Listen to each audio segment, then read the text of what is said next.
I'd like to call the May meeting to order. Will you please rise and we'll say the pledge together. I pledge allegiance to the flag of the United States of America and to the republic for which it stands, one nation, under God, indivisible, with liberty and justice for all. Thank you. Call the roll, please. Mr. Thompson. Yes. Mr. Workman. Yes. Ms. Regola Dye. Yes. Mrs. Getzmann. Dr. Bennett. Yes. The regular minutes, I would entertain a motion to approve those. So moved. Thank you, Mr. Thompson. Do I have a second? Second. Thank you, Ms. Regola Dye. Were there any corrections?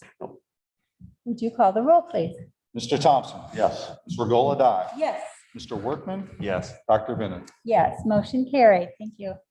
I'd like to welcome everyone this evening. We have a nice group and you all look wonderful. And I'd also like to welcome those who are online, who are watching us virtually. And I'd like to begin the meeting by asking that you would continue to remember in your thoughts and prayers the family of Gage Moody, who was an 8th grade student that we lost this past month. So if you continue to remember the family and the friends, we would appreciate that. I'd also like to take the opportunity to thank the counselors and the staff and teachers and Mr. Prince at the middle school for the way they stepped up and counseled students and supported them during their grieving. So we really appreciate that. And I'd like to say how proud we are of our graduates and looking forward to graduation on Sunday. And we have some wonderful retirees that we're, I guess I shouldn't say losing, but we want to give them our very best wishes. So lots of things going on, lots of award ceremonies and so forth. And Mr. Workman, would you like to? Thank you. I'd like to welcome everybody as well. It's nice to see a full house tonight with warm weather. And again, I'd like to echo what Dr. Bennett had said and congratulate the seniors. It was a tough year for them, but they're here. So congratulations to them. Looking forward to graduation and actually everybody getting together. So thank you for coming. And welcome thank you for coming. We appreciate you being here. I would say that public education is certainly under scrutiny these days across our nation, school boards, employees unions, and so forth. But I would say Mount Vernon's not at the limelight because you all put others before self. And because of that, we were able to have a successful school year. And I really thank you so much for doing the right thing for our kids. All the employees in our district should feel proud of what you've accomplished this year. I think we should give them a round of applause because we do really appreciate it.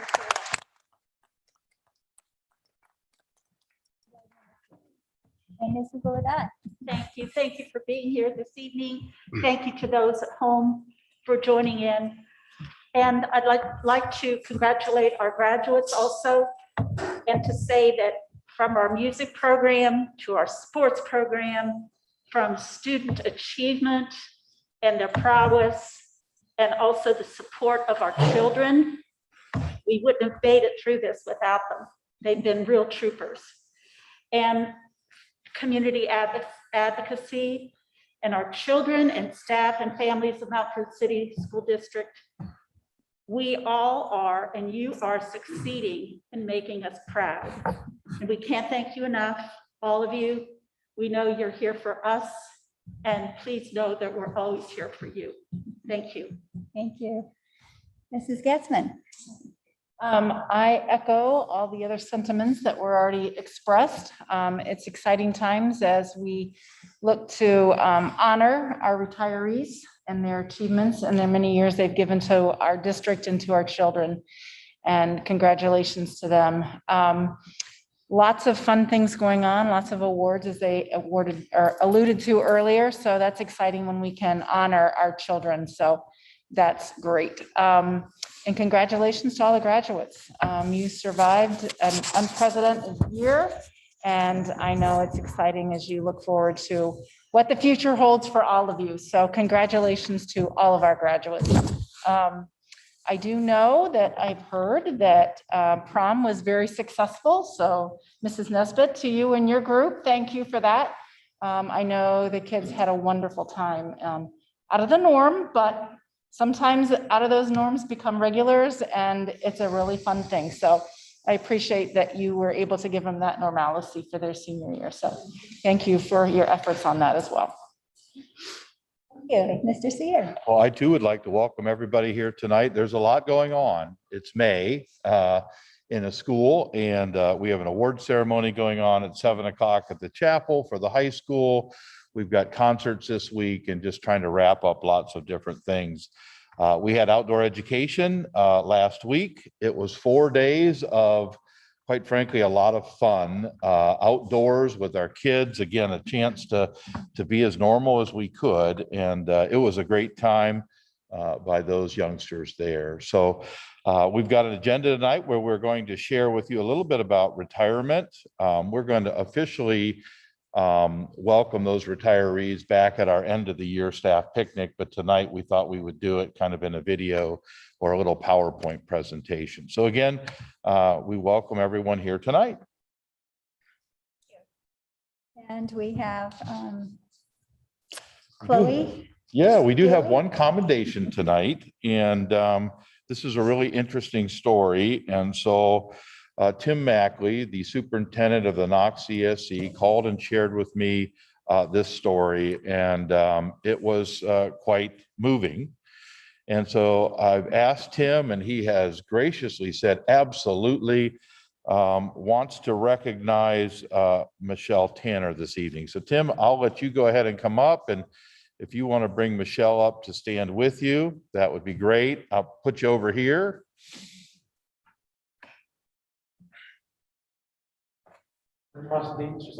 Just at the podium, and then we'll turn the camera on you just right.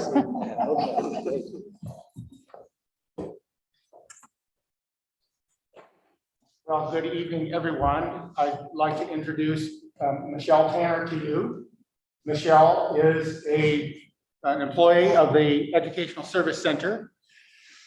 She works as an aide for students at the Learning Center, but she is also a Mount Vernon City Schools employee in this sense. Even though she's on our payroll, part of her duties are to take care of a Mount Vernon student.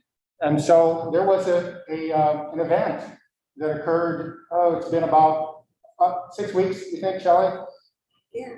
Okay, about 6 weeks ago, a very traumatic event occurred. Shelley's assignment in the afternoon is to be an aide to a Mount Vernon student who is transported in the morning from Mount Vernon down to a program in Newark, and in the evening transported back from that program in Newark to Mount Vernon. And it was on the way back, right, Shelley? On the way back one evening several weeks ago, there were 3 people on the bus, a CAT bus, public transportation, 3 people on the bus driver, Shelley, and her student. And the bus lost the road, went off the road, clipped a mailbox, clipped a power pole, hit a guardrail on the backside, and went into a creek.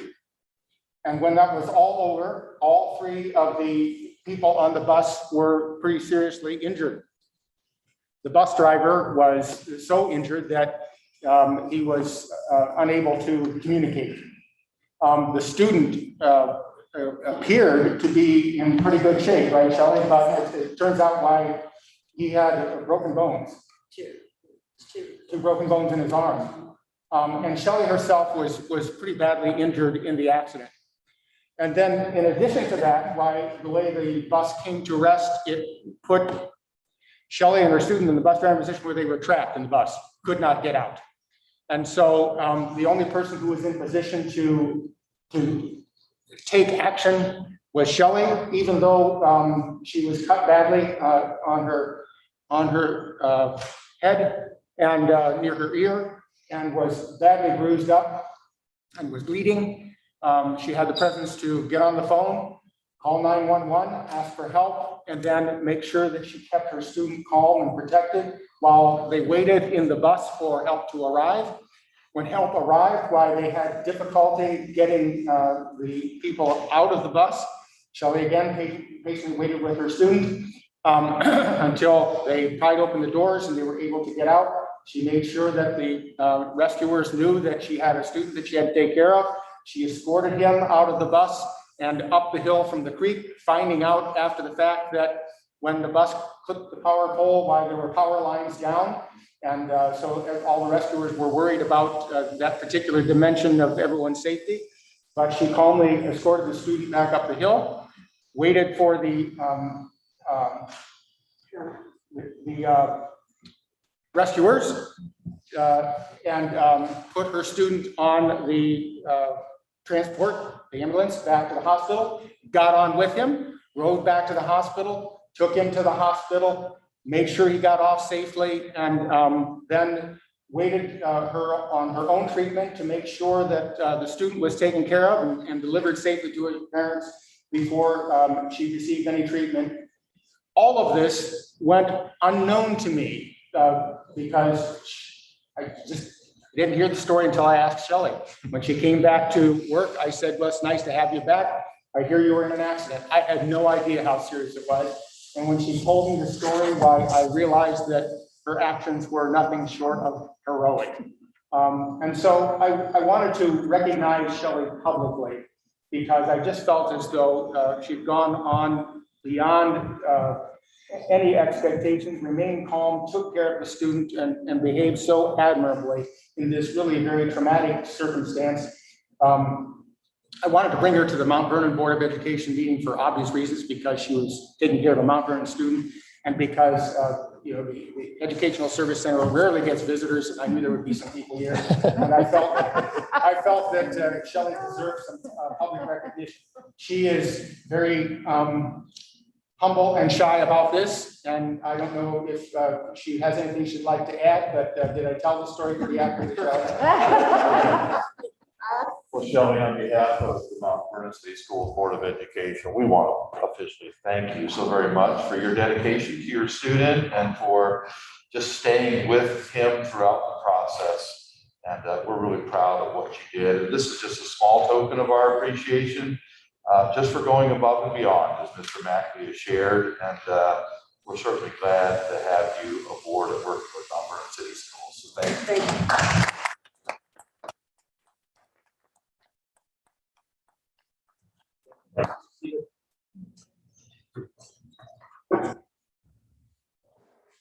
I would just also mention that when this whole thing took place, I know Pam became notified along that about that situation as well. And I know Pam greeted everybody, was there at the hospital waiting as well. And I believe she stayed for about 3 hours. So Pam, thank you for going kind of above and beyond the call there as well. So situations we don't like to see happen, but when they do, it's nice to know we got people who really care and who step up. So thank you for that. We have some reports this evening, and our senior class rep, Chloe.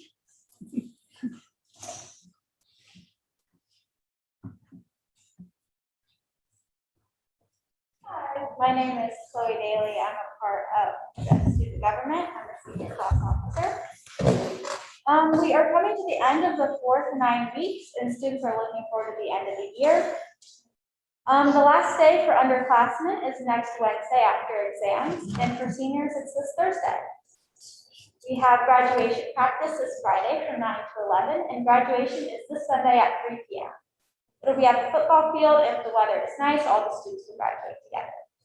And if it rains, graduation will move to the field house, and students will graduate in 2 sessions, at 1 p.m. and 3:30 p.m. And graduation will be streamed live on Yellow Jacket Live. As for clubs, National Honor Society has its last meeting this week. This meeting is only for juniors, as the last meeting for seniors was last month. MBTV released an episode today that talked about advice for how to get a good night's sleep, academic booster flower sale, and this week's lunch menu. As for sports band and orchestra, band has its last concert tomorrow at 7 p.m. at the MBNU Chapel. They will be playing songs such as Wellerman and Sea Rock City. Orchestra had their last concert April 28th. They played songs such as Sing, Sing, Sing, and Forbidden. They both played at the 5th grade music recruitment concerts and played selections like The Final Countdown and Can't Stop the Feeling. Baseball has the tournament game on Wednesday. Softball plays in the district semifinals tonight against Gahanna. Volleyball has its first tournament game this Friday against Westerville South. Track had OCCs last week, where boys finished second team overall. Eric Rodeback won 3 events, the 110-meter hurdles, 300-meter hurdles, and long jump, and was third in the high jump at 5 foot 10 inches. He also was selected OCC Male Track Athlete of the Year. Girls team finished 6th overall, and notable finishes by McKenna Brokaw, who won 3rd in the 100-meter hurdles and 2nd in 300-meter. Thank you, Chloe. Good luck tonight at your award ceremony. Mrs. Nesbitt, did you have anything? Mr. Lang? Not this evening, okay. And was there any public participation? No, okay. So we do have one item under board items for discussion. And this is as required by revised code section 3307.353, the board will hold a public meeting on the issue of Mr. William Seder Jr. and Mr. Steve Tier being reemployed as retirees on Monday, July 19th, 2021 at 6 p.m. at Energy Fieldhouse, 101 Yellow Jacket Drive, Mount Vernon, Ohio, 43050. So this announcement is to, in compliance with the law, to make that announcement to each of you this evening. And there are no items for approval. So we're at additions and deletions. So as is customary in May, we tend to have a lot of additions here. And as this was really a busy spring for hiring, even since Thursday, when we put this agenda together, we finalized some positions. So we have the addition of a number of personnel items in section 12. They're the employment for 2021-22, section A for teachers and certificated staff. And you'll see the names of those 5 individuals there who have been added to the agenda. You'll actually see their names down in the agenda as well. We did also have under supplementals, we've added a supplemental position under section E of that section as well. We did have one deletion in that same section, section 12 under personnel certificated licensed staff, and that was a resignation. We took that off. We haven't received that resignation yet, and so we thought it best to pull that for now. We also have pulled off from the original section in item or in section 13 of classified staff, a list of continuing contracts. We're going to bring that back to the board in June. We're just making sure we work out the some of the contractual language there to make sure it's correct. So we thought it's best to pull it and make sure it's correct, and we'll approve those in June. So those are your additions and deletions for tonight's agenda. And Superintendent's report. So under items of information, a couple things I'd like to share tonight, and it'll be in the form of a presentation. And you heard Chloe mention a little bit about this, but the first one is graduation. It is graduation time. So it is this coming Sunday at Energy Field at 3 p.m. Each senior will receive 6 tickets at graduation practice, 5 black and 1 orange. When I first looked at that, I thought, that's kind of interesting. wonder what that's about, and I guess I'll share with you in a second what that is about. You must have a ticket in order to be admitted into commencement. There are no extra tickets available from the high school. Enter the stadium at the main stadium entrance. Family attendees will utilize the stands on both sides of the football field. So the approval that we got for graduation from the Knox County Health Department and in guidance that has come out from ODE, we have to continue to maintain social distancing and masking through June 2nd. So obviously our graduation is still within this time frame. So they're going to utilize both sides of the bleachers, and they're going to have masking tape, black masking tape. And so family groups of 6 can sit together. And so they're spaced out accordingly. Handicap seating will be available, and commencement will be live streamed on Jacket Live. So you can go watch it from Jacket Live. Now, in the event, and I guess I put that little graphic on there. I wanted you to see it there. Okay. In the event that there's rain, and we sure hope that there isn't, but in the case of rain, we'll make a decision by 10 a.m. on Sunday if commencement time and venues change. A notification will be put through Knox Alert, Instant Connect, and the school's website. In the event of rain, as Chloe mentioned, commencement will run in 2 sessions at Energy Fieldhouse. Session 1 begins at 1 p.m. Students in that group would be students with the last names beginning with A through Justice, J. And then session 2 would start at 3:30 p.m. with students' last names K through Z, or Kaufman through Z. In this case, students are limited to 5 guests because we've been given a limit on indoor activities, hence the black and the orange tickets. So no orange tickets would be accepted in Energy Fieldhouse, only the black tickets. Student sessions for graduation will be marked on the ticket envelope, and they'll receive those at their commencement practice. If it is indoors, it will also be streamed live on Jacket Live. Is there any board members who have any questions about graduation? We all get a wonderful opportunity to be a part of graduation, and so certainly welcome each and every one of you.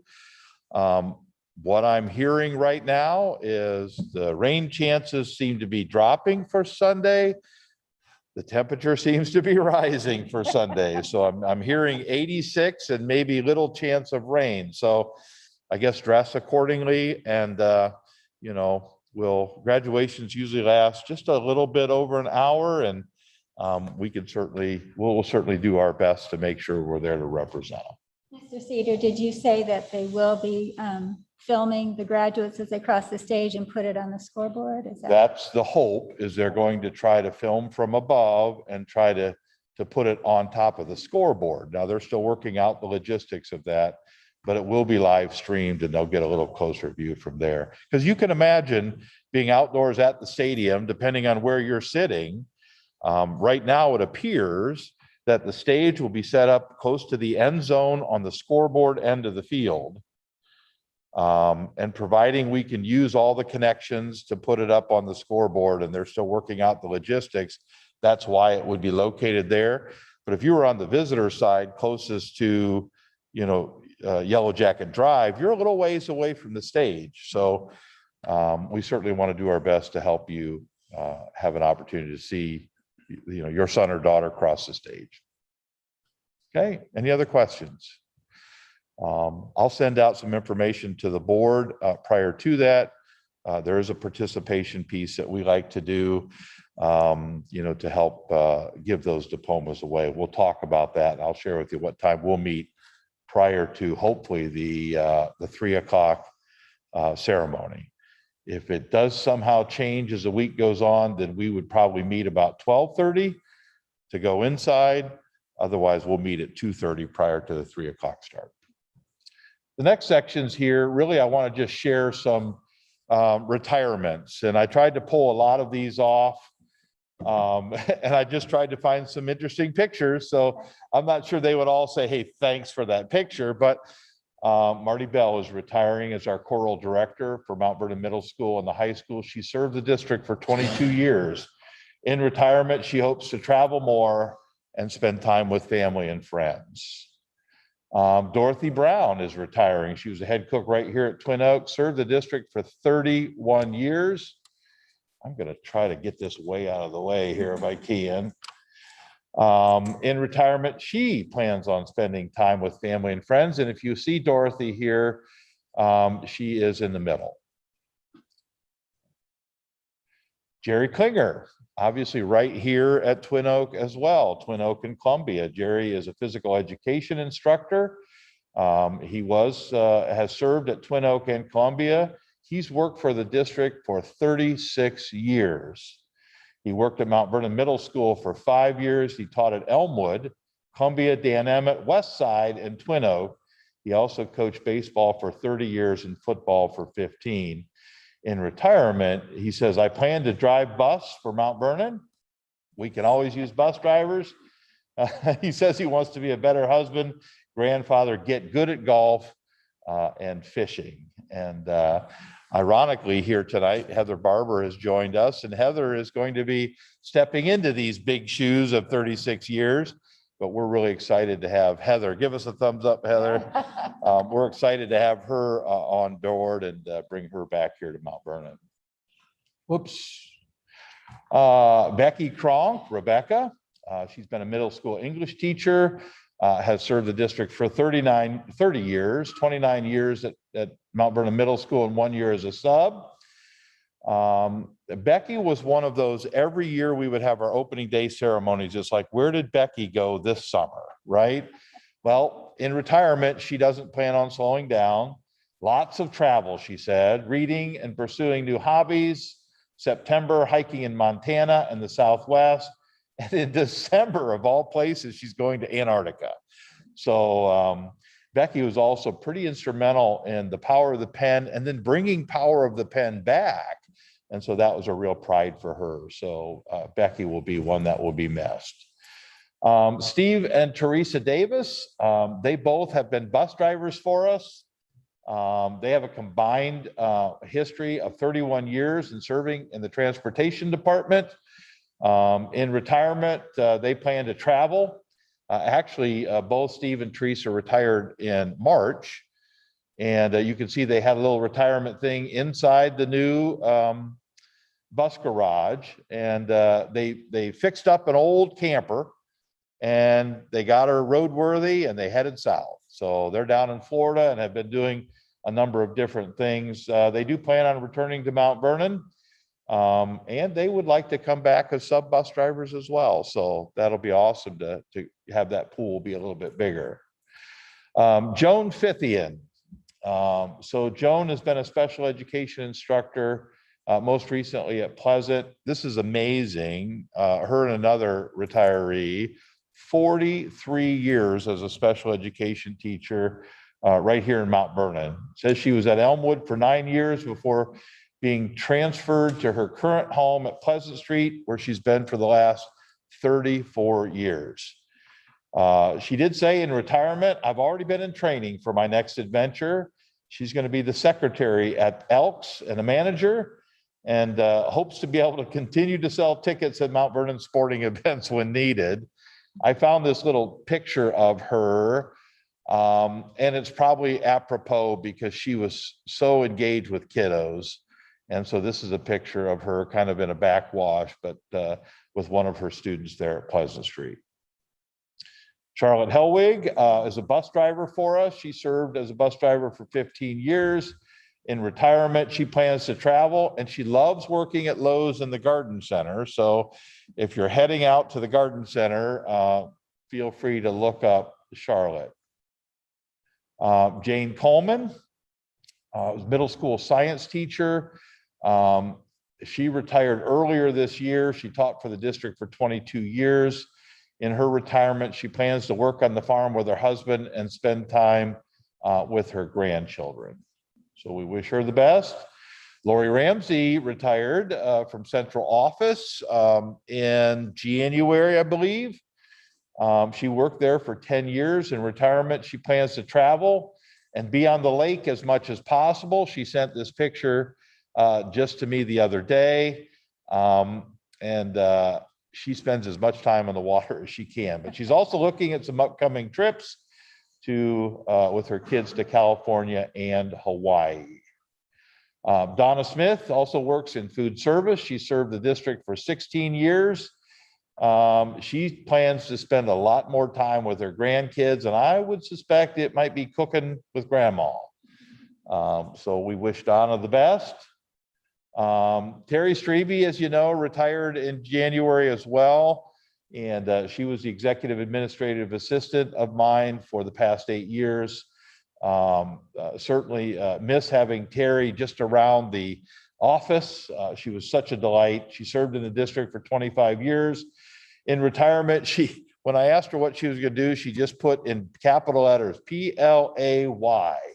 I'm just going to play and have fun with my family. And these are her grandkids. And if you knew Terry, that was a huge part of her life. These are her sons down here.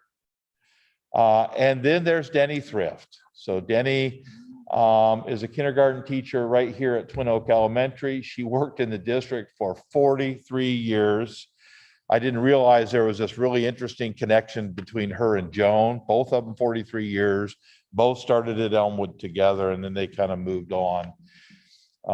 In retirement, I'm moving to New Hampshire to be with my daughter and her family. I'm looking forward to spending time with my 4 granddaughters. So I think she was very specific. She said, you know, if I'm going to have a picture, I want it to be with my grandkids. And I will say on a personal note, I have a grandson who had Mrs. Thrift this year, and she's amazing. She is just an amazing teacher, and as they all are, all of our workers, but I certainly appreciate what she's been able to do for the district. Do have a couple I wasn't able to get pictures. They retired earlier this year, but I still want to mention them. James Bennis was a middle school or Mount Vernon High School custodian, 24 years of service. And Bud Bile was also a high school custodian, served for 20 years. And again, their roles, you can never diminish all the value that they bring in what they do. So those are your kind of retirees this year. And I kind of enjoyed putting that quickly together for you. We'll get a chance to bring them back to our end of the school staff picnic, which will be Friday. I believe it's the 28th. And we'll present them with a little special gift on behalf of the board at that point, and you know, wish them the best in retirement. Thank you for doing that. That was really Sure. enjoyable. Now back to the business at hand. Under Superintendent's report, I have 3 items for your approval tonight. One is a home community student participating in athletics. The other is a resolution authorizing membership into the Ohio High School Athletic Association.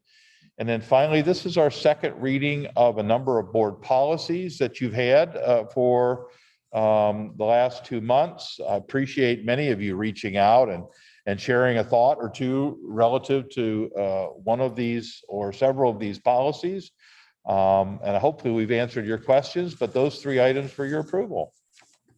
I would entertain a motion to approve those items as read. So moved. Thank you, Mr. Workman. Do I have a second? I'll second that. Thank you, Mrs. Getzmann. Were there any corrections or questions? I guess not corrections. Okay, would you call the roll, please? Mr. Workman. Yes. Mrs. Getzmann. Yes. Mr. Thompson. Yes. Mr. Rolla. Yes. Dr. Bennett. Yes, motion carried. Thank you. Okay, student achievement. The success article this evening. And I probably need my glasses. The 4th article I thought was pretty interesting regarding the Illinois District 87. They're using the summer to rebuild their student social stamina. And they're hosting a summer program. It's going to be a full day, 9 a.m. to 3 p.m. with a school bus, transportation, breakfast and lunch. And they're going to focus both on academics and enrichment exploring. And as you know, Illinois students were remote most of the year, so they do have a lot of catch up to do. Fortunately, we've had our kids in school in person, the majority of our students, and I don't think we have the same challenges they do, but she said some interesting things. She emphasized focusing on the technology skills and interaction skills and being independent and letting students know how much they've learned this year in those respects, and that they've learned to be self-reliant learners, and they're learning how to digest information in a different format. Another positive is that parent engagement through Zoom has been really beneficial, because parents often have trouble coming to conferences, and being able to just Zoom in for 15 minutes during a break worked out really well for them. So they've commented that their parent engagement has been better than it's ever been. So I thought that was really interesting. She also recommended that parents talk to the students about what new skills they've learned during the pandemic and what they can work on during the summer, or even to make them stronger. She suggested they read every day and that they practice their basic math comprehension. So I thought that was very good advice. The next article is a research article in which they interviewed K through 12 parents, and it's Politico Harvard T.H. Chan School for Public Health poll. And they found that parents preferred in-person learning, 71%, hybrid 16%, and remote 13%. Every state, they also reported, had a digital divide regarding technology access due to unstable internet problems or a lack of a suitable device. And then we had this past week, I'm a member of the Student Achievement Leadership Team for OSBA, and we had a meeting for 2.5 hours on Wednesday. And I just wanted to share one of the articles that we've talked about is by Jim Mahoney from Battelle, if any of you are familiar with Jim. And he talks about the key drivers for student success. And he said that early learning and ongoing intervention, we know the research shows those really work. Personalization and pathways for student success. And he cites the example in Singapore. No matter what track that students start with, there's always the opportunity to go all the way to the university. So they can personalize the pathways. Thirdly, he mentions focus on learning, not assessment. And he points out in Finland, they hardly do any testing. And I know Mary will appreciate this. Their main focus is on research and how learning evolves, not on what has been learned. So I thought that was really interesting. And their focus is also on building teachers' ability to employ formative assessments to instruct learning needs, and also to do the reteaching that's necessary. The fourth was an emphasis on teacher selectivity, quality, and growth, helping teachers reflect on their own teaching, because we know that the most important factor in student achievement is good teachers in the classroom who are really working with students well. And fifth is education linked to economic development, training students for relevant future jobs. And six is cultural expectations of value, that we need to set high expectations that we value for our children by the programs we run, the schools we provide, and the classes we offer. So I thought that was all very good advice. So any questions or? Okay, we'll go ahead then to recommended items for approval. I have one other item for information in this section. It's the overnight extended student trip to Costa Rica. The Spanish Club had gotten this approved back in October, obviously for a hope of this year. When that was canceled, they were able to reschedule the trip for the following year. So I'm really just bringing this back to your attention, and hopefully, next spring break, we'll have some students who have a wonderful opportunity to travel abroad and to make it an educational experience. I do have 2 items under this section for your approval tonight. This is another overnight extended student trip for the Soccer National Showcase, is proposed by Coach Dappridge at the high school for varsity boys soccer team. That'll be in July of this summer.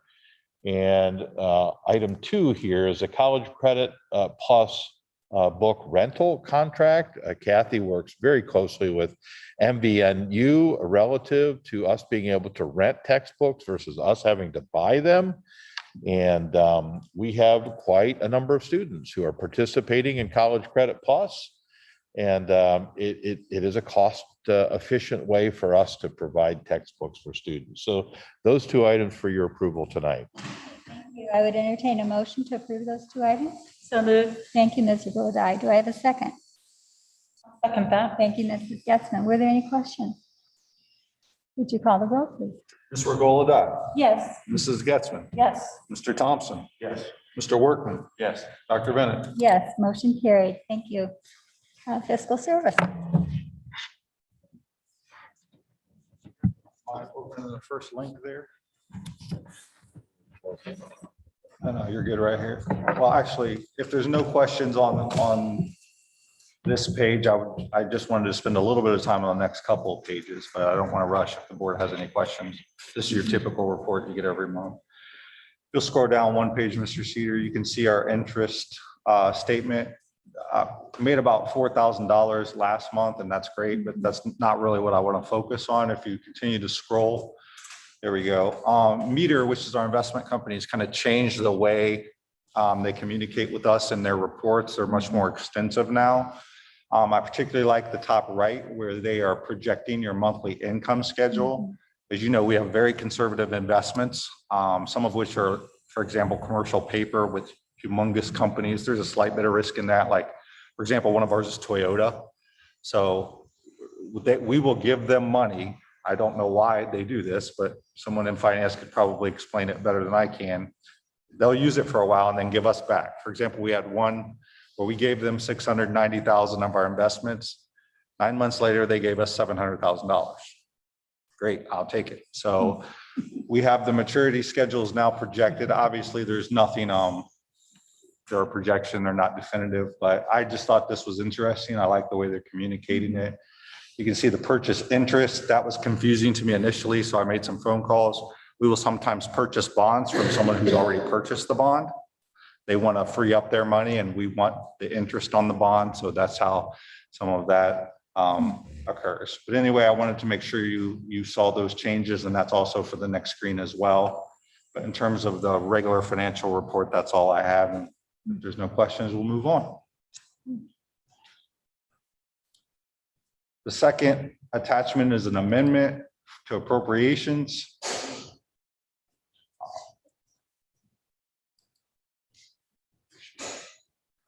We are amending an additional $300,000 in our Title I, and this is 100% my fault. This is a good thing. We're getting more money. I looked at last year's and figured with the state budget being cut, the federal money might stay the same at minimum. It did not stay the same. We got more. So I have to have the board approve it before I can spend it. So I'm asking you if I can spend the money they gave us. I don't know. Yeah. And then the last one is probably the big one for me, is the 5-year forecast. Mr. Seder, that page should be the second one. There we go. Where obviously most people want to look at is our cash balance. As you all remember, last year we deficit spent by $1.3 million. This year, due to a confluence of circumstances, we are looking at over $1 million surplus, which obviously helps the bottom line. That is through several reasons. I'll just give a couple. Some of the foundation money that the state had originally taken away, they gave back. We got a BWC refund that was much larger than normal because of COVID. There has been some COVID funds that allowed us to offset some salaries. So we're obviously have a little better brighter financial outlook, I should say at this point. Be willing to answer any questions that you have. Just keep the good news coming. I really appreciate the format and the commentary at the bottom, so you can draws your attention to the right spots. I would say ask question on the investment group that you were talking about. Is there a fund manager who's designated to us, or is it? I speak with a guy named Mr. Gruber on a regular basis. All my questions flow through him, and we're not the only school he works with, obviously, but he's our touch point through the company. Very good. That's it. I'll read the donation. Okay. We have a donation to district staff from Delta Kappa Gamma Alpha Phi chapter members. Hershey bars with a McDonald's free sandwich coupon. I appreciated seeing that Hershey bar on my desk, so thank you to them for making that donation to all of the Mount Vernon employees. I appreciated that candy bar as well. I took it off Gary's desk and I ate it.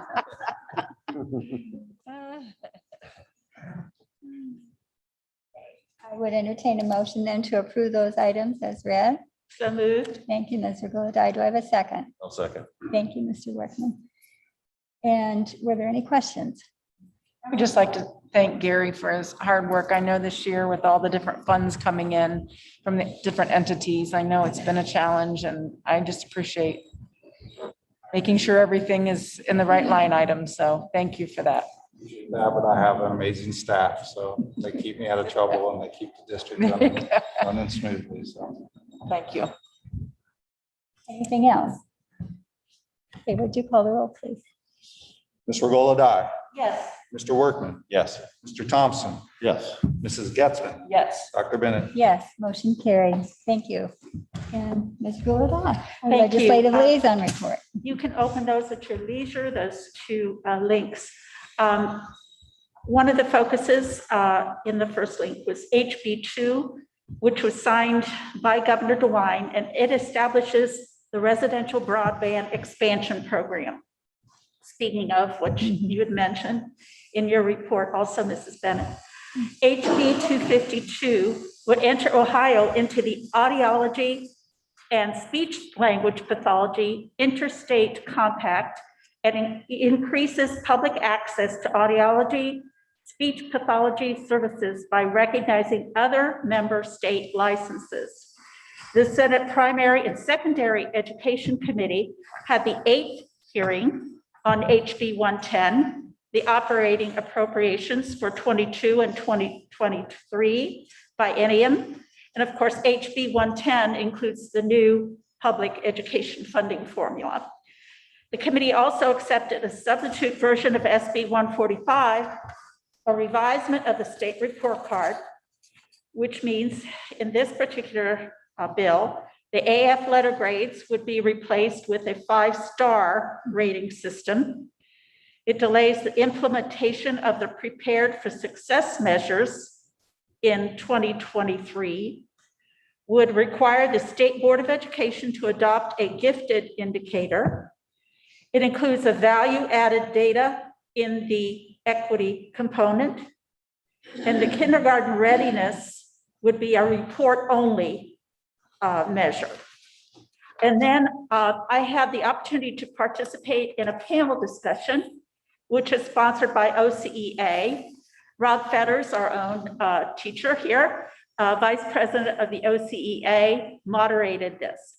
And guests included the State Board of Education members, Ms. Collins and Ms. Miranda, our representative, Rick Carfagna, and Senator Manning. Representative Carfagna was very positive about the school funding formula in HB 110. Senator Manning was more cautious about it. The state board members reiterated that their main job is hiring the state superintendent, and then the main discussion by participants was the overemphasis on testing and the high stakes testing for our special needs children. It was well run panel, and I really appreciated Representative Carfagna's positivity about everything and listening to the teachers.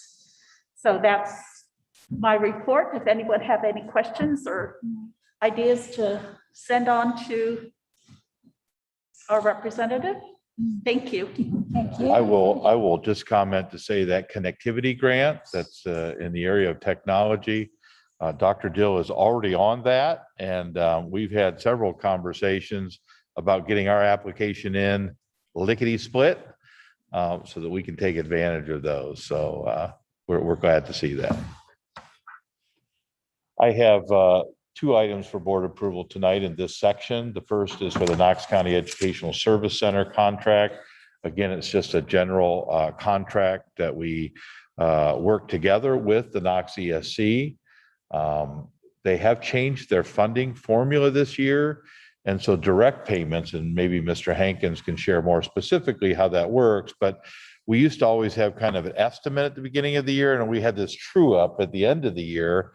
Always a bit of a challenge. Now it's going to be going more monthly. Yeah, there's a minimum amount that we agree to give them out of our foundation, but we'll no longer be doing the estimate. We'll just be paying monthly invoices, which means we won't get any surprises at the end of the year with the true up. So I like this. I'm very much in favor of this versus the way we've been doing it. And then the second item in this section is a contract with the National Federation of State High School Associations. They have partnered with a network to do live video streaming of Yellow Jacket athletic events. I know Ms. Raguladai has seen a little bit of what they can bring to the table. We certainly had some of those same questions, and we want to try to get those answered. But one of the hard things you have when you live stream events is having the right people on a regular basis to be available to do those things. These would be special cameras that are mounted at the stadium and in our gymnasium. Those cameras almost work automatically without somebody having to necessarily be behind them. And then there's a whole kind of a robust array of services that they provide where folks in the community can pay a monthly fee, and it's relatively inexpensive, like $6.99 a month, and they can have unlimited access of our games. So I think the one thing that the pandemic has perhaps brought is that we can have board meetings online. We can also televise or have recordings online of some of our events, and we can do it in a better way. So those two items for your approval tonight. I would entertain a motion to approve those items. So moved. Thank you, Ms. Raguladai. Do I have a second? Second. Thank you, Mr. Thompson. Were there any questions? Yes, go ahead. Oh, go ahead, go ahead. Now, mine is just, as you said, things we've learned through the year and these different companies that are coming in trying to stream. I've certainly had my opportunities to try to follow a Mount Vernon game or Fredericktown where I have grandkids, and sometimes that becomes a Friday night adventure to just try to figure out how to do it, admitting that I'm technically challenged. But nevertheless, I'm encouraged that we found somebody that appears to be fairly reputable. The other schools that are with them sounds positive. But I would say for us old folks, Mr. Lang and anyone else who's in the internet world, put instructions out there that we could all follow. Because I'm telling you, about halftime, I suddenly get there, right? But this is really encouraging. It is good because there's people in far enough states who want to follow their grandkids or whatever. So that's a positive that came out of this stuff. So this is really good. And I'd just like to say that in my experience, and you were right, Mr. Seder, about this NFHS streaming. It has its challenges, but the questions I had, our athletic director, Mr. Sanford, answered quite a few of those. And I felt more reassured.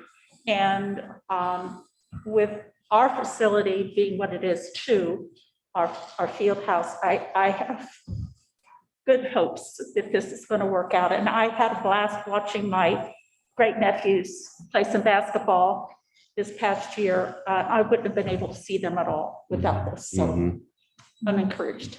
Yeah. And Mr. Seder, do we request permission from parents for students to be filmed? Is that a problem or? I don't sense it's a problem. It's certainly something we've been doing for a while, and I don't sense we've gotten any special permissions to do that. So it's certainly something I can double check and look into, but I think we should be unsolved. If we publish pictures, we try to get permission, but maybe they sign a waiver at the beginning. I just wondered about that. Certainly check on With athletics being not mandatory, there's also less of a need for that typically. Mm-hmm. And one other thing I did love about this is I looked into it is that you can just pay for 1 month Like if there's one particular game you really want to see, $6.99 is not bad even for just one game. So I thought that was really neat. Good. I will say, there's nothing like being there though. And we really want people to come to the games and go to the concession and buy some popcorn and cheer us on. But in the event that you live out of state or you can't be there, it certainly is a great alternative. And of course, if they do sign up for this, that doesn't mean they could not send a donation to our athletic department. If they cannot come to the game, we certainly would appreciate any of those donations in view of buying a ticket in person. You have been talking to Mr. Senator. Okay, anything else? Okay, would you call the roll, please? Ms. Regola-Dye, Yes. Mr. Thompson. Yes. Mr. Workman, Yes. Mrs. Getzmann, Yes. Dr. Bennett. Yes, motion carried. Thank you. Student Services, Mrs. Rose.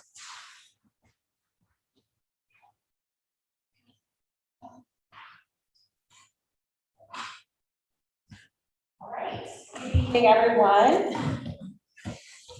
I have the pleasure tonight to talk to you about our elementary school counselor program, or school social worker, as we call it at the elementary level. But before I get started, I want to introduce 3 of our 6 staff members, and I can see them in a little wave. I have Nick Gato in the center. He is at Columbia Elementary. Christy Danzuso at the end is at Dan Emmett Elementary. And Sarah Burke is home tonight at Twin Oaks. All right, so let me tell you a little bit about how we got to where we are. And it was with the help of some funding that we received and some decisions by the board to move forward. So I'm going to, there we go. All right, one of the things that we ask ourselves right at the beginning, and I think all of us ask this question at the end of every day, what did I do today? Like, I'm tired. I was busy all day, but I don't really know what I accomplished. And all of us, even outside of the social work world, we can all look at this first column. Did I teach anybody anything? Was I like appraising anything? Was I doing any counseling? Was I referring? Was I consulting? Was I managing things? Fair share responsibilities is something most of us in this room aren't doing, and I'll talk about that later.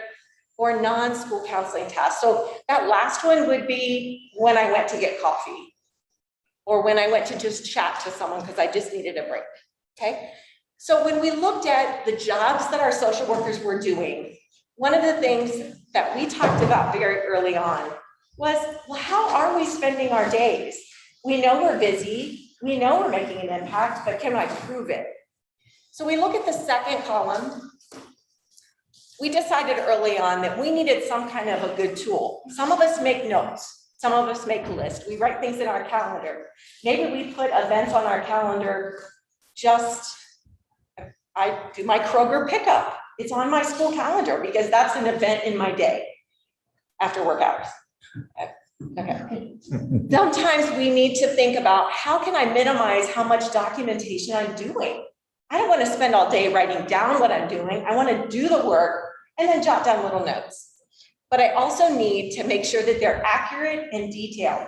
I document every phone call that I get and every phone call that I make. And that's very important for me to go back and think, when did I talk to Tony from Salvation Army? And what did we talk about? That's very important for me in my job. Then we look at where is our impact. At the end of the day, I can't really run a report that shows me what I did. I can't do that at the end of the month because my calendar is just messy with lots of notes. But we needed that on the social work side. We also wanted to be able to do an in-depth analysis. Why did I do so much of this? What was going on in the environment of the school? Were we in the middle of a pandemic? Did I only see the kids 2 days a week when we were in hybrid? We needed the ability to restructure time, to make a change. If I would look at my schedule and I think, man, I am spending too much time sitting at my desk. What can I do to make that change? And then I need the ability to analyze long-term. So these are the questions that we asked on the social work side. I'm going to try to move this out of the way somewhere. All right, in House Bill 166 in July of 19 invested $675 million to Ohio school districts. And that was called the Student Success and Wellness Monies. And you remember that from a couple years back. We chose as a district, you chose as a board to target funds for the social and emotional needs of our kids and putting $258,000 into the hands of what we were going to do to impact children.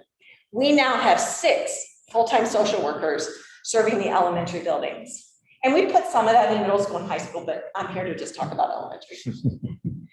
We wanted to document that decision. We needed ways, as I had on the last slide, we needed ways to document what these people were doing. One of the first conversations I had with them when we met as a group, the beginning of the school year, was, okay, at some point, the board is going to say, were they worth it?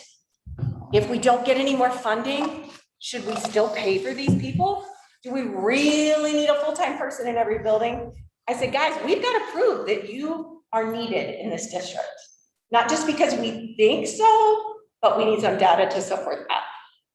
So understanding the impact, we use SCUDA, which we'll talk about in a second, to track the events of their day. The documentation in their work is critical. They are social workers and counselors by license. So writing things down, they could all go hang a shingle out on the street somewhere and have a private practice. And in that private practice, they might be do billing for Medicaid, they might be doing insurance billing. So that documentation is huge, and they know how to document in ways that most of us don't. Analysis brings them to both review their work, there's more than 200 unique reports in the system, and track the interactions with the students and the families. So does anybody remember from the front page what SCUDA stands for? School Counselor Use of Time Analysis. Amazing. If Mary had it, you had it, you were right there. Okay. So SCUDA provided the management system to meet the identified challenges that we talked about on the other slides.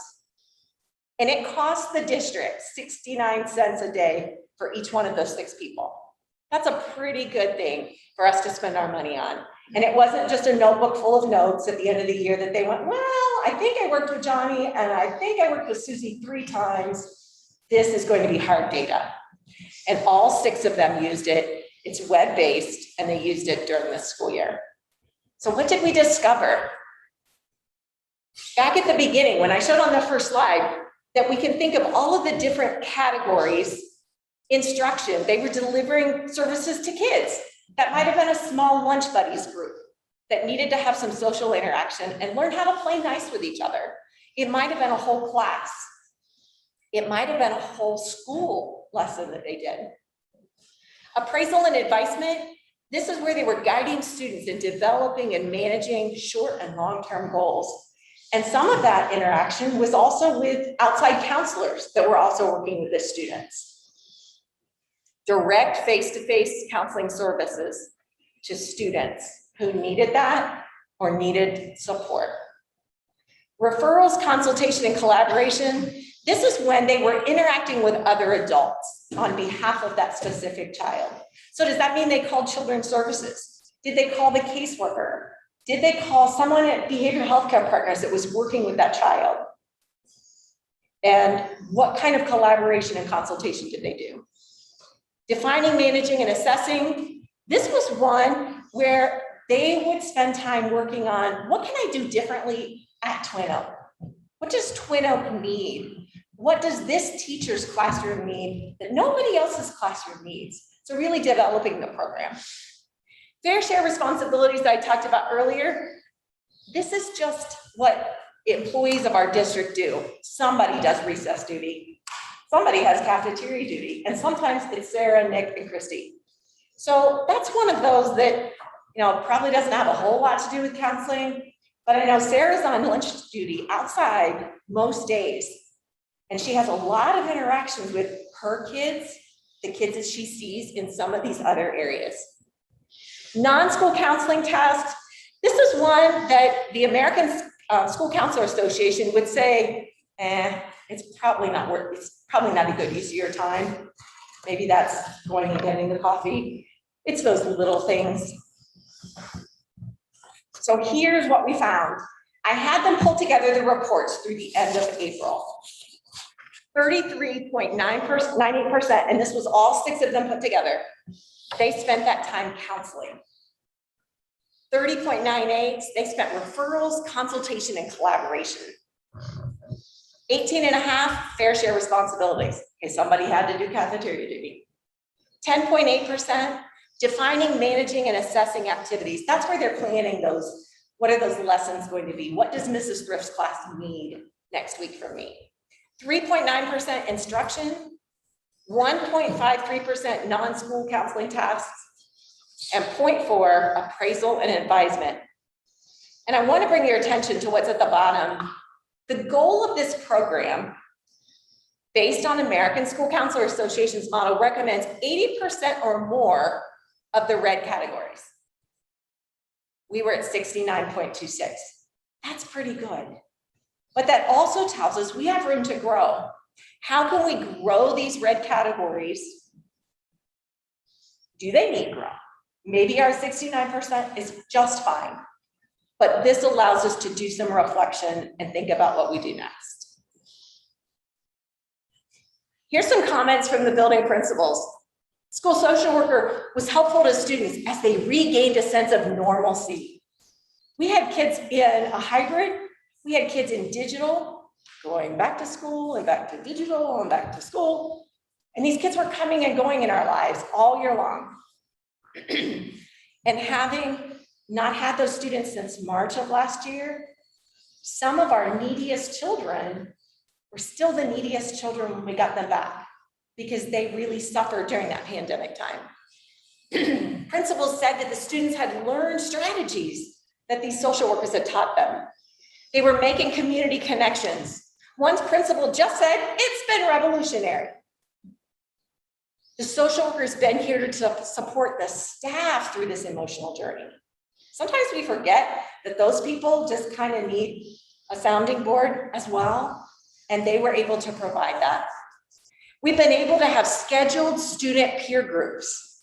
So some of those lunch buddy groups, some of those, we've seen these 4 girls, they don't play well together at recess. So why don't we work together before recess and just kind of talk things through so that we're ready to be nice at recess. The social worker's been able to provide instruction through those whole class lessons. The social worker is able to teach in the moment. When a student makes a poor choice, or maybe doesn't understand what choice to make, they can pull them aside and walk them through that. The social worker is able to respond immediately to student emergencies. We have things like self-harm, even at the elementary level. We have families in crisis, people going through trauma, families going through divorces, and all of those things are going to affect our children, and yet we still need to do math class. So these people are here to help us, help those children navigate through that system. So here's how we got to where we are. In 2014, we had one. Deb Whitmore, some of you remember Deb being here. We had one elementary social worker who was never where the fire was. All she had time to do was to be reactive. They would chase her down and call and say, I've got a crisis. And she would run to that building. And she may go for days and days and not get to Wigan Street because that wasn't where the fire was. But that's what we had. And that was the financial state we were in. In 2015, we brought on Nick. So now we had 2 for 6. So they had to figure out how to do 3 buildings. So they really weren't where the fire was, but they were a little closer. In 2016, we brought Sarah on. So then we thought we were just so happy. We had 2 buildings and Nick would spend 3 days here and 2 days here. Now the phone would still ring on the emergency on the day that he wasn't at that building, but he knew he could get back to his other building that he was assigned to. House Bill 166 provided the opportunity for us to employ a full-time social worker in every building at the elementary level this year. The team meets monthly with me for supervision, but I think more importantly for reflection and collaboration. Our meetings are full of, I just had a kid move to Dan Emmett. let me tell you about that kid, because you're gonna get that kid, Christy. That's the kind of collaboration that happens. And we know it happens all the time, but it's really fun to watch them collaborate as a group. In August 2020, we saw a need for that documentation. We purchased SCUDA and they embraced it so wonderfully. An analysis revealed our staff is spending the majority of time in direct and indirect student services, and that is the goal. Moving forward, we're going to continue to use SCUDA to track the work and make the changes. This program allows them also to keep notes of the intricacies of their conversation with the child. Not just, oh, I did counseling for 20 minutes. But they've got a place, they've got a data spot to document all of those things so that when they get a call from an outside counselor or a children's service caseworker, they've got their notes and they're all in one place. They're not flipping through the notebook. Any questions about our programming? Any questions for the three of them? My other three are watching online. Any questions from the board? Commentary. First of all, would you back up Oh, I don't know how to back up. okay, Other direction. Oh, there you go. there we go. So social work, the bottom line there, social worker is able to respond immediately to emergencies, including self-harm concerns. Putting that in the category of crises that you've mentioned. What would be from your perspective or these fine people that are here that I hear so much about? Crises on average in a day. Oh, how many of those, how many times this year have you had the bottom line? Sarah? I would say, I mean, I would have to separate student emergency and self-harm for sure. Sure. I have a lot more self-harm comments from kids that we work on. Student emergencies. I don't have an exact number, but I would say maybe 8 or so throughout the year, major emergencies. That's like a student running from the building or a student threatening someone, something like that. Or an aggravated parent coming crashing into the school, things like that. You guys get involved with, I mean, absolutely. right? Right. Nick, what do you see? I mean, we see like the self-harm, I would say at least once a month, I have a student who either another student has referred to or said, hey, I'm worried about her because she's harming her. He said this in the playground or whatever. And I would say usually on average once a year, I have a student that is hospitalized for mental health concerns, for suicidal ideation or serious self-harm because of things that they've said at school, and we've been able to make connections in the community and talk to parents and stuff to address some of those things that are happening with them. It is, real things that it's usually in the older grades, the 4th or 5th graders, but I mean, I've had to do like many suicide assessments and stuff on 2nd graders and stuff as well, just to kind of see where they're at, the seriousness and lethality of each of those. Christy, what do you think? So I've had probably 4 situations where I've had to do a threat assessment, so they were serious, and then we were able to make a plan of how we were going to help the student because of some suicidal ideation and stuff.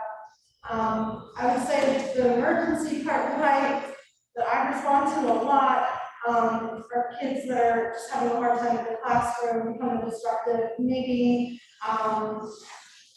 there's potential for them to hurt other kids around them because they're kind of losing control. So, and at the end of it, I would say it happens pretty frequently, maybe once a week, maybe more. It just depends on the week, but that's probably what I'm seeing. But I think has been pretty helpful for the teachers, where I can remove the student or do what we need to do to help that individual student, but also the other students in the classroom. So. Well, thanks for taking that and commenting further. We're glad we had the money to be able to do this. And certainly can't imagine what it was like before. But I know you've taken a lot of burden off the teachers and principals to be able to field those things. You're so valuable, and we are grateful for you. And I appreciate the presentation tonight. Anyone else have any questions or comments? I'd just like to say that there was a recent report that even with the pandemic easing, that the mental illnesses of children are coming to the fore and staying there. So this is so important to have us with an ongoing program. And this is just such a huge help, not just to the children and the families, but as Steve said, the parents, the teachers in the classroom. Without, I mean, the years that we would go by and wonder, what do we do? And you feel so helpless. So having you is just tremendous. And I think this is one of the best reports I've ever seen in my life. So I thank you very much. Mr. Thompson. Testimonial. Testimonial, there you go. I will say, I've only been in the role I've been in for 3 years, but going from even having Mr. Gottschall in our building 2 days a week to 5 days a week has made a huge impact in a lot of ways. And while what they were answering about the crisis or emergency, you may not hear that 185 days of the school year, how many days you have, 175. But those are maybe what I'd say the recognizable heroic activities of what they do, but the everyday activities that they do are very heroic as well. And I would say that before it was a lot of, if I knew that Mr. Gottschall was going to be in our building these particular 2 days a week, the amount of time that we would spend having to bring him up to speed on what was going on and then for him to react to, he was somebody to come in to provide assistance to a reactive measure. And he was doing a great job at it. He was trying to be as proactive as he could, but was constantly having to kind of bring things back up. Now, parents, a lot of times when I'm talking to them, one of the first people they want to talk to is Mr. Gottschall because they know him by name now. The kids know him by name. They have gone in and they're putting in referral themselves, putting in to meet with Mr. Gottschall. So I think I speak for the other 5 in the other buildings as well, but the proactive measures are there. And I think if you were to ask parents their input, I think they are very, very appreciative of having a resource. I just have a question about summer. When kids go home and they're no longer in school, their problems don't necessarily go away. So is there any follow-up or, what's done over the summer to help these kids? We don't have anything planned for this summer. One of the things that I'll be bringing to you at the June board meeting is to reinstate some extended days for these guys. We've typically done 3 before school starts and 3 after the school year ends to allow them to front load and then to unload at the end, I guess, and kind of help to make some plans. But I know that they're having conversations with families about what are you going to do in the summer? Do you have your counseling appointments set up, or do you have these support systems in place? Who are your safety nets? But in terms of a structured program, we don't right now. Any other questions? I too, Mary, would certainly commend Pam on that presentation. One of the things that we talked very specifically about when we started to bring on social workers, and we're blessed with the opportunity to do that through wellness funds, is we need to be able to document what you do so that if there ever comes a time where we have to make tough choices, make yourself so indispensable that we have to do everything but not bring these folks back. And this is just one of those ways. What we see them do every day is invaluable. We did just hire a high school social worker. We've not had that position. We've tried. We used the wellness money for that. We did land someone there. We hired a third guidance counselor at the middle school. We really need a social worker at the middle school as well. When you think about these 4th and 5th grade challenges that they're talking about, some of the self-harm and some of those kinds of things, now take 6th, 7th, and 8th graders, and it starts to become even more prevalent. And while we got 3 fabulous guidance counselors there is a slight difference between a guidance counselor and a social worker. And so we really are trying to build that capacity to kind of have a nice flow all the way up through the system. Thank you. I have one item, actually, this is a placeholder piece here. This is our section where we get an OHSAA update.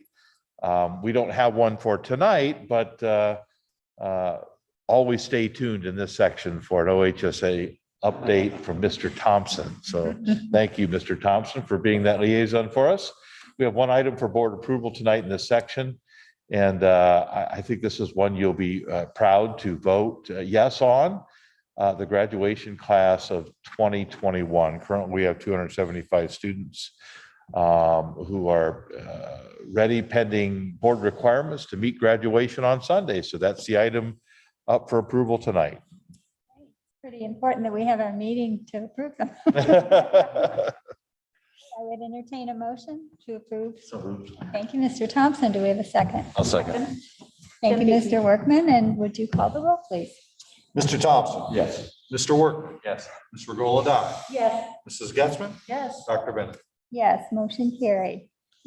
This next section is a pretty big section. As I mentioned at the onset of the meeting, we're hiring quite a few staff members this year, especially due to retirements. And so I'll kind of quickly walk you down through here. As you'll notice here in this section, this is for this school year, 2020, 2021. We have some extended time contracts, some home instructors, and some supplemental contracts, as well as resignations. And so we have those resignations there for you. The second part of this is employment for the 2021-22 school year, which is next year. And you're going to see quite a few teachers and other folks here. Mentioned that Heather's joined us today, so she's going to see her name get approved tonight. But Heather Barber, we've got Tyler Branham, who will be joining us at the middle school. Ben Durbin will be joining us as a science teacher at the high school. Trevor Garabrandt will become middle school and high school choral director. Isabel Maurer will be an English language arts teacher at the middle school. Megan Russell will be an intervention specialist at Mount Vernon Middle School. Caleb Sinzinger will be a math teacher at Mount Vernon High School. Natalie Swanson will be returning here to this building as an elementary or kindergarten teacher. Cynthia Truax will be the new social worker at Mount Vernon High School starting next year. Kara Wegmiller will be fourth grade at Wigan Street. Derek Wells will be English language arts at Mount Vernon Middle School. We do have some central office certificated staff. After 3 years of searching, we have locked into a second school psychologist. If you remember, Rick retired several years ago. You know, we had an unfortunate situation happen there right after his retirement, and we've been using an outside firm. So Aiden Howell will be coming on as a new school psychologist.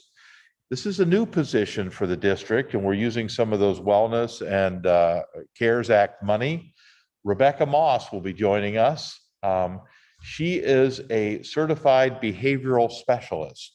One of the things that we have heard to quite some degree is just the many challenging behaviors we're having, especially at the younger levels. And so Rebecca is a certified BCBA, and she can really provide some additional strategies, opportunities for professional development with teachers, tools in the toolbox to help these really challenging behaviors and how to write behavior plans and so on and so forth. So we see Rebecca working closely with our school social workers. And I think you're going to see districts on a more regular basis look to employ these behavior specialists. Administratively, Adam Mowry will be joining us. He will be the principal here at Twin Oak Elementary starting next year. As we've mentioned before, Matt Dill will be transferring from his position at Wigan Street to the Director of Technology. Leslie Grandstaff, Christy, I guess I like to call her Christy, she's going to be moving from her middle school assistant principal's role back to Wigan Street to serve as principal there. Another transfer, Brittany Kaler will be going to Pleasant Street Intervention Specialist. Lisa Parker will be going to Reading at Wigan Street. And then we have a number of supplemental contracts and then committee assignments. And you'll see those are traditional committee assignments that we do every year. These are really for next year. I will say that our professional development committee is meeting on Wednesday. We're going to meet already to begin to plan opening day next year. Hopefully with, and we're just no restrictions, no masks, just back to normal. And we're going to come up with a theme for that as we move into a new school year. So all of those items for your approval tonight. Thank you. I would entertain a motion to approve all of those items as read. So moved. Thank you, Ms. Regola-Dye. Do I have a second? I'll second that. Thank you, Mrs. Getzmann. Were there any questions? No questions, but just a comment. At past OSBA get-togethers in the fall, when we were able to meet, there were quite a few behavior specialists that were presenting at some of the rooms. And I was really impressed. I thought, gee, I wish we had one of those. One of those. So now we're going to have one of those. So thank you. They're really hard to come by with that certification. And so Pam and I were just blessed to have an opportunity to interview. And it became kind of a matchup between us and Sandusky Perkins. She had family who lived in Sandusky, but she went to MVNU earlier in her career before moving to Texas. And we put our best foot forward and we kind of won that slugfest. So I'd also like to take the opportunity to thank Dr. Eric Brown for filling in for us here at Twin Oak this past year so that we didn't, he served in 2 roles. So that was very commendable and I really appreciated his doing that. And I've mentioned that to him, but I'd like to publicly acknowledge his helping us out this past year. thank you. And I would concur that as well. I mean, he and Mr. Hankins will be working pretty closely together with this CARES Act funds that we have to really work diligently through. And there's a lot of work that goes into that. We'll call the roll, please. Ms. Regola-Dye. Yes. Mrs. Getzmann. Yes. Mr. Thompson. Yes. Mr. Workman. Yes. Dr. Bennett. Yes, motion carried.